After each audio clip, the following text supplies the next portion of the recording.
누가복음 8장의 말씀을 통해서 우리의 믿음, 너희 믿음이 어디 있느냐라는 제목으로 말씀을 함께 나누려고 합니다. 여러분, 예수 믿는 성도들도 예기치 못한 많은 어려움을 겪게 되죠. 누구나 부인할 수 없는 사실입니다. 그러나 우리가 똑같은 어려움을 당한다고 하더라도 그것을 대하는 태도는 믿지 않는 사람들의 태도와는 다른 모습이어야만 한다는 겁니다. 오늘 말씀 우리가 읽은 본문에서도 제자들 또한 예수님과 함께 배를 타고 갈릴리 호수 건너편 거라사인이 거주하는 땅으로 건너가려고 할 때 광풍을 만나게 되었습니다. 예수님과 함께 하는데도 광풍을 만나게 된 것이죠. 그런데 예수님은 강풍이 불고 있는데도 뭘 하고 계십니까? 주무시고 계십니다. 잠을 잔다라는 이 상태는 매우 편안한 상태를 의미하는 거죠. 반대로 제자들은 지금 광풍으로 인해서 목숨의 위태로움을 느끼며 불안함과 두려움에 사로잡혀 있습니다. 그래서 제자들은 예수님을 깨우면서 자신들의 위태로운 상태를 알리면서 다급하게 도움을 구하는 거죠. 예수님은 바람과 물결을 꾸짖어서 잔잔하게 하신 후에 제자들에게 이렇게 말씀하셨습니다. 너희의 믿음이 어디에 있느냐? 라고 하시면서 제자들에게 말씀하셨죠. 여러분, 믿음이라는 것은 우리의 눈에 보이지 않는 것이죠. 그러나 참된 믿음은 반드시 삶을 통해서 나타나는 것이기 때문에 이런 질문이 가능한 것이죠. 여러분, 예수님의 공생의 기간 중에서 가장 기뻐하시고 놀라시면서 칭찬한 부류의 사람들이 있습니다. 그 사람들이 어떤 사람들일까요? 믿음이 강한 사람들이었습니다. 예수님은 삶을 통해서 분명한 믿음을 드러내는 자들을 정말로 기쁘게 여기셨습니다. 여러분, 믿음의 유무는 신앙생활을 우리가 얼마나 많이 했냐, 오래 했느냐, 또는 내가 교회 안에서 어떤 직분을 가졌는가에 비례하지 않는 것입니다. 누가복음에는 특별히 이 믿음에 대해서 구체적으로 묘사하는 부분이 많이 등장을 하고 있는데요. 여러분, 이방인 백부장의 믿음을 예수님은 크게 칭찬하셨습니다. 그러면서 뭐라고 말씀하셨냐면 이스라엘 중에서도 이만한 믿음을 본 적이 없다라고 칭찬하셨던 것이고요. 또 당시 종교 지도자였던 회당장 야이로의 그 12살 난 딸 아이가 죽어가는 것을 보고 그 예수님을 찾아왔던 이 야이로의 믿음보다 그 가는 길 도중에 예수님의 옥 자락을 만졌던 12해 동안 혈루증으로 앓던 여인의 믿음이 더 크다라는 것을 사람들에게 보여주셨습니다.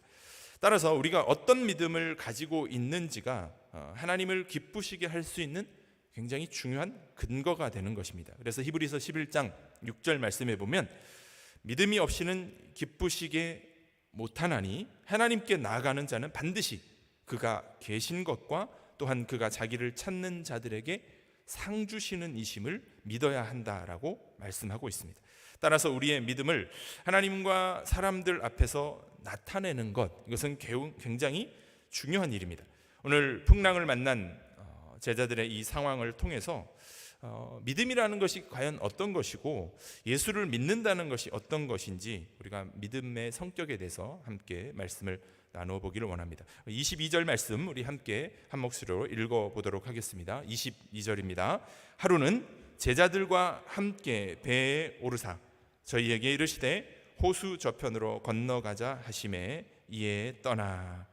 여러분, 이 말씀을 보면 우리 그리스도인들의 정체성을 생각해 볼 수 있습니다. 하루라는 표현을 보면 그리스도인들의 삶은 지나간 과거에 얽매여서 살거나 앞으로 오지 않은 미래에 대해서 불안해하면서 사는 존재가 아니라 오늘 하나님이 허락하신 오늘 그 자리에서, 삶의 자리에서 주님과 함께 동행하며 살아야 하는 그런 존재라는 것을 말씀하고 있습니다. 또한 건너가자라는 이 말씀을 통해서 우리 그리스도인들의 삶은 현실에 안주하거나 머무르지 않고 끊임없이 변화를 추구하는 삶을 살아야 한다는 것을 보여주는 것입니다.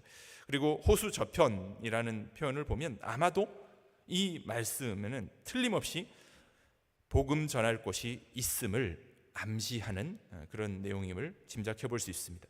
그리고 이 사건 뒤에 이어지는 내용이 바로 거라사 지방에 군대에 귀신 들린 청년을 만나는 그런 장면이 기록되어 있습니다. 한 영혼을 구원하시기 위해서 예수님은 그 한 영혼을 사랑하시면서 갈릴리 호수를 건너 가셨고, 배를 타고 가던 길에 풍랑이 일어 위기에 처하고 두려움 가운데 어쩔 줄 모르던 그 제자들을 구원하시는 큰 능력과 사랑의 그 주님을 경험하게 되었다는 것입니다.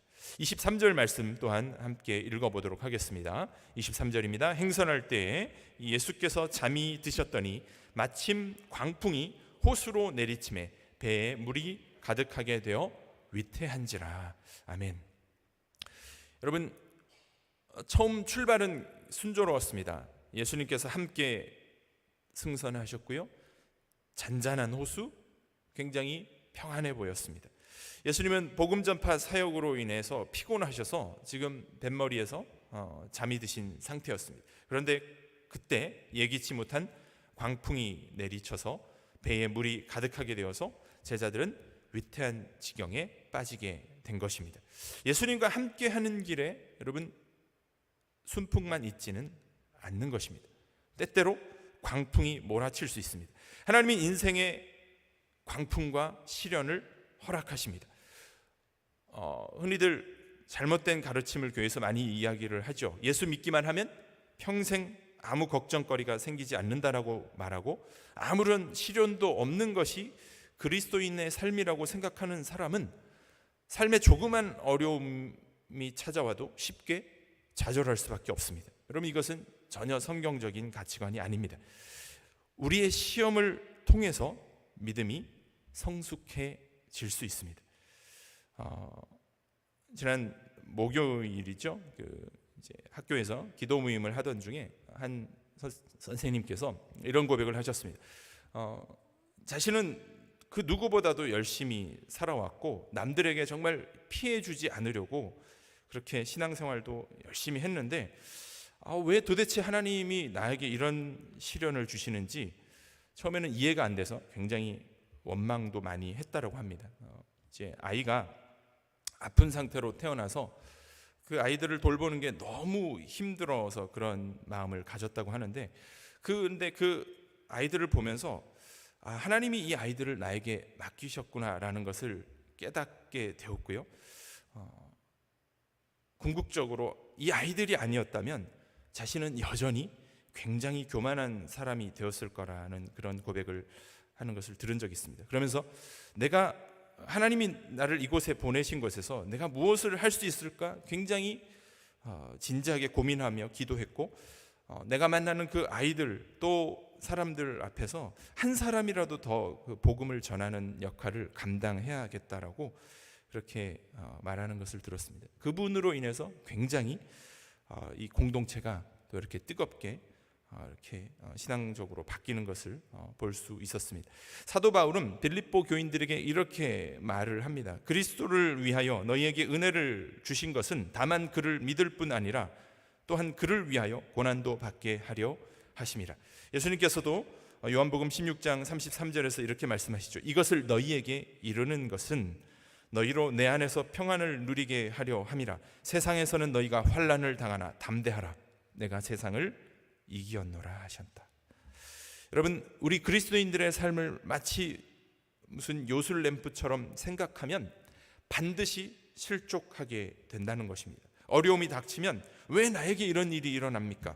왜 이런 상황에 개입하지 않으십니까? 라고 하나님을 원망하게 된다는 것이죠. 그러나 이런 신앙의 기본 원리를 알고 있는 사람은 하나님을 원망하지 않습니다. 주님은 지금 잠을 자러 가셨고 제자들이 타고 있는 그 배에 광풍을 허락하셨습니다. 그리스도인들이라고 할지라도 절망적인 상황에 처할 수 있는 것이고요, 목숨이 위태로운 지경에 빠질 수 있습니다. 사방의 모든 것이 우리를 대적하는 듯한 그런 형편에도 처할 수 있다는 것입니다. 예수님은 잠이 들어서 아무것도 지금 모르고 계시는 것처럼 보이지만, 여러분 오늘 말씀에서 뭐라고 말씀하십니까? 마침 우연이라는 말에 주목을 할 필요가 있습니다. 우리 삶에 일어나는 모든 일이 사람들은 이렇게 이야기를 합니다. 이건 우연이다라고 그렇게 말하지만 어떠한 우연도 존재하지 않습니다. 모든 고난과 역경, 모든 상황은 하나님께서 자녀들을 위해서 허락한 것입니다. 우리는 광풍으로 위태한 그 상황들을 믿음의 눈으로, 신앙의 눈으로 바라보고 그 가운데 있는 하나님의 섭리를 이해할 수 있도록 그렇게 기도해야 하는 것입니다. 24절 말씀 우리 함께 또 같이 읽어보겠습니다. 제자들이 나와 깨어 가로되 주여 주여 우리가 죽겠나이다 한데 예수께서 깨사 바람과 물결을 꾸짖으시니 이에 그쳐 잔잔하여 지더라. 여러분, 우리가 죽겠나이다. 위험에 처한 제자들은 주무시고 계시는 예수님을 급히 깨우는 것이죠. 정말 주님, 우리가 죽을 것 같습니다. 이것은 제자들의 처지를 드러내는 절박한 심정의 토로였습니다. 이것저것 따질 상황이 아니었던 것이죠. 그런데 여러분, 이것이 바로 응답받는 기도의 모범이기도 합니다. 그 핵심은 무엇입니까? 기도의 핵심은 절박함입니다. 죽을 것만 같은 두려움이 엄습할 때 우리는 이런 기도를 할 수 있습니다. 해도 그만이고 안 해도 그만인 마음이 우리가 하는 그 기도를 하나마나 한 것으로 만들어 버리는 것이죠. 여러분, 졸지도 않으시고 주무시지도 않는 주님이 우리의 기도를 들으시고 우리의 그 기도의 부르짖음에 응답하시는 분임을 기억하시길 바랍니다. 여러분, 우리가 주님께 나아가지 않는 이유는 우리 안에 절박함과 믿음이 없기 때문입니다. 아직도 여전히 내 힘과 경험을 의지하기 때문입니다. 어쩌면 아직은 살만하다라고 생각할 수도 있기 때문입니다. 여러분, 절박한 위기의식이 있을 때 우리는 하나님 앞에 마음을 토하는 그런 기도를 할 수 있습니다. 시편 116편에 보면 여호와께서는 어리석은 자를 보존하시나니 내가 낫게 될 때에 나를 구원하셨도다. 여호와는 마음이 상한 자에게 가까이 하시고 중심에 통회하는 자를 구원하시는도다 라고 말씀을 하는 것입니다. 여러분, 이러한 절박함이 하나님께 상달되는 그런 응답받는 기도를 할 수 있게 만드는 것입니다. 25절 말씀 또한 함께 읽어보도록 하겠습니다. 제자들에게 이르시되 너희 믿음이 어디 있느냐 하시니 저희가 두려워하고 기이 여겨 서로 말하되 저가 누이기에 바람과 물을 명하여 순종하는고 하더라. 아멘. 제자들의 절규에 예수님께서 잠에서 깨어서 일어나 바람과 바다를 꾸짖어서 잔잔하게 하셨습니다. 그리고 나서 오늘 말씀의 제목처럼 제자들에게 이렇게 말합니다. 너희의 믿음이 어디에 있느냐라고 안타까운 마음으로 탄식하며 말씀하신 겁니다. 왜 이런 말씀을 하셨을까요? 천지와 만물을 지으신 하나님의 아들 예수님께서 지금 배에 함께 계시는데 왜 배가 침몰되어 죽을까 봐 허둥대며 그렇게 벌벌 떠느냐는 것입니다. 이것은 결단코 믿음 있는 사람의 행동이 아니기 때문에 이처럼 말씀하셨던 것입니다. 여러분, 그리스도인들은 세상의 사람들처럼 동요하거나 불안해하거나 어떤 상황 앞에서 정신을 잃거나 어쩔 줄 몰라 하면 안 된다라는 것입니다. 그것은 믿지 않는 사람들이 공경에 처했을 때 보이는 그런 전형적인 반응이기 때문에 그렇습니다. 지금 제자들의 문제는 무엇입니까? 주님을 온전히 믿고 신뢰하지 못했다라는 그런 실수를 범하고 있는 것입니다. 여러분, 이것이 제자들의 문제이자 주님이 제자들을 책망하신 이유였습니다. 내가 너희와 지금 함께 있는데도 불구하고 그렇게 두렵냐? 너희는 나를 신뢰하지 못하느냐라고 그렇게 말씀하는 겁니다.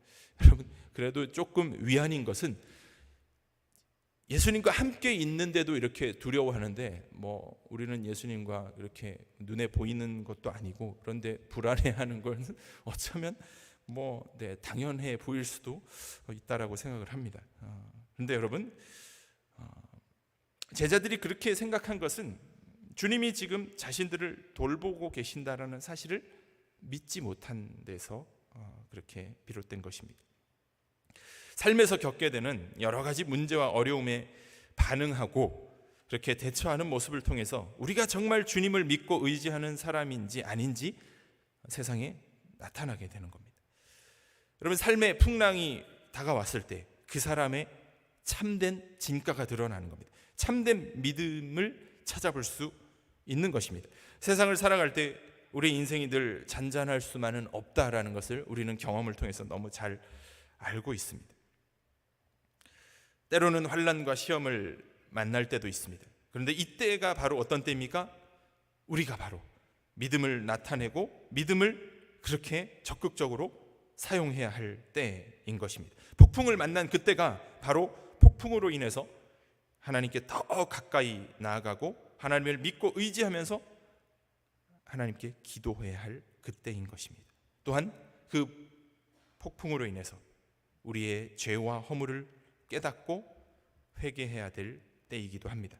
폭풍을 만날 때 하나님 앞에서 우리가 그동안 어떻게 살아왔는지, 우리의 죄와 잘못이 무엇인가를 살펴볼 수 있어야 하는 것입니다. 그래서 우리에게 허락하신 그 풍랑이 우리를 더 의롭게 만들려고 하시는 하나님의 섭리가 될 수 있음을 깨달아야만 한다는 것입니다. 여러분, 우리 성도들이 당하는 모든 환난과 시험과 또 어떤 어려움은 믿음 안에서 받아들이면 그 모든 것이 은혜가 되고 축복이 되는 줄 믿으시기 바랍니다. 그래서 고린도전서 10장 13절에서 사도 바울은 이렇게 이야기를 합니다. 사람이 감당할 시험 밖에는 너희에게 당한 것이 없나니 오직 하나님은 미쁘사 너희가 감당치 못할 시험 당함을 허락하지 아니하시고 시험 당할 즈음에 또한 피할 길을 내사 너희로 능히 감당하게 하시느니라. 아멘. 이렇게 말씀합니다. 여러분, 믿음은 보이지 않는 것을 대하는 태도를 통해서 우리의 믿음을 나타낼 수 있습니다. 어떤 사람을 보면 하나님을 믿는다라고 그렇게 이야기를 하면서 그의 삶을 보면 도무지 하나님이 계신다라고 하는 것을 의식하고 하지 않고 그렇게 살아가는 사람처럼 살아가는 사람들이 있죠.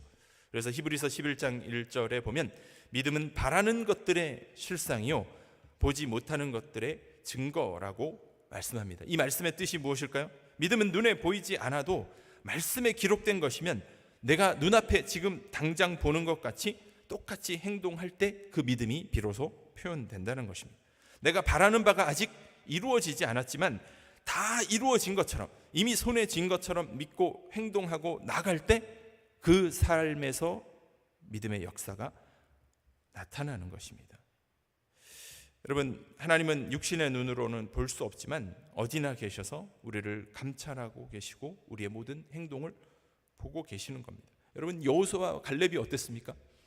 하나님의 약속의 말씀을 믿었습니다. 비록 그 땅에는 가나안 거민들이 있고 아직 싸워야 할 것들이 있지만 큰 대적들이 있지만 하나님이 말씀하셨기 때문에 믿음의 눈으로 바라봤기 때문에 이미 그 땅을 하나님께서 자신들에게 준 것을 믿었기에 결국 가나안 땅에 들어갈 수 있었던 것입니다.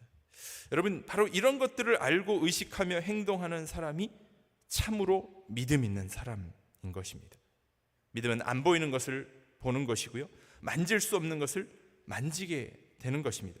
믿음은 우리 눈에 보이지 않는 불가시적인 것을 내 눈에 보는 것처럼 볼 뿐만 아니라 불가능한 것을 주님 안에서 가능한 것으로 만들어가는 것입니다. 그래서 믿음이 없는 사람에게는 불가능해 보이는 것이 믿는 자에게는 가능하게 보이고, 그리고 믿고 행동하게 될 때 그곳에 놀라운 하나님의 역사가 나타나게 되는 것입니다. 여러분, 예수님이 오늘 우리에게 동일하게 질문하십니다. 제자들에게 하셨던 것처럼 너희 믿음이 어디에 있느냐? 너희는 분명 믿음이 있지 않느냐? 그 믿음이 어디 있느냐라고 한번 보여달라는 것입니다. 이 말씀이 오늘 우리에게 말씀하고 계시는 하나님의 메시지입니다. 어려움이 닥치면 쉽게 낙담하는 것, 그것은 믿음이 될 수 없습니다. 믿음은 우리의 어떤 단순한 감정이 아니라 우리의 지성과 우리의 지각과 그 모든 것을 포함한 우리의 삶 전체를 요구하는 것이기 때문에 그렇습니다. 그리고 믿음은 저절로 우리 안에 작동하지 않습니다. 믿음은 우리가 의지적으로 실천해야 할 행동이기도 합니다. 그래서 주님께서 너희의 믿음이 어디 있느냐라고 말씀하시는 것은 왜 지금 이 상황에서 너희 안에 있는 그 믿음을 써서 이 상황 가운데 적용하지 않느냐라는 그런 질문이기도 한 것입니다. 제자들은 믿음을 적용하지 않았기 때문에 두려워했고 낭망할 수밖에 없었습니다. 여러분, 우리는 그리스도인들은 보이는 상황에 지배당하면 안 되는 존재입니다. 그런데 제자들은 그렇지 못했죠. 오히려 그 자신들을 엄습하는 그 상황에 매몰되어 버렸던 것입니다. 지금 제자들에게 필요했던 것은 무엇일까요? 어떤 경우에도 주님은 우리를 사랑하고 돌보고 계신다, 우리의 머리털조차도 세고 계신다라고 하지 않았느냐. 이것이 바로 믿는 자의 태도인 것입니다. 파도와 물결이 몰아치는 게 보이지만 어떻다는 것입니까? 단서를 가지고 있는 거죠. 나도 현실의 상황이 어렵다라는 것은 인정하지만 어떻다는 것입니까? 하나님이 살아계시다라는 것입니다. 예수 그리스도와 지금 내가 함께 하신다라는 것을 믿는다는 겁니다. 또한 내가 구원받은 하나님의 백성이라는 것을 기억해야 한다라는 것입니다. 하나님은 분명 살아계시고 궁극적으로 우리를 가장 선한 길로 인도해 주실 것이기 때문에 그렇습니다. 하나님이 허용하지 않는 일은 어떤 것도 일어나지 않습니다. 그러므로 무슨 일이든, 그것이 큰 실망이든 우리를 당황하게 만드는 비극적인 사건이든 궁극적으로 우리에게 유익하기 때문에 하나님이 허용하신 것임을 확신할 수 있는 것입니다. 그래서 무릇 징계가 당시에는 즐거워 보이지 않고 슬퍼 보이나 후에 그로 말미암아 연단받은 자들은 의와 평강의 열매를 맺느니라. 아멘. 여러분, 믿음은 이렇게 작동합니다. 그렇기 때문에 우리는 어떤 상황 가운데서도 인내하며 흔들리지 않을 수 있는 것입니다. 원수가 다가와서 공격하고 배 안에 물이 들이차도 괜찮다, 더 나빠질 수도 있다라고 말할 수 있는 것입니다. 나는 진리를 믿고 확신 가운데 그렇게 진리를 붙잡겠다라고 여러분 삶에서 그렇게 선포하시기를 바랍니다. 예수 믿는 성도들은 마찬가지로 광풍과 같은 어려움을 만나게 됩니다. 하지만 그때 우리 성도들에게 필요한 것은 예수님을 믿는 믿음인 것입니다.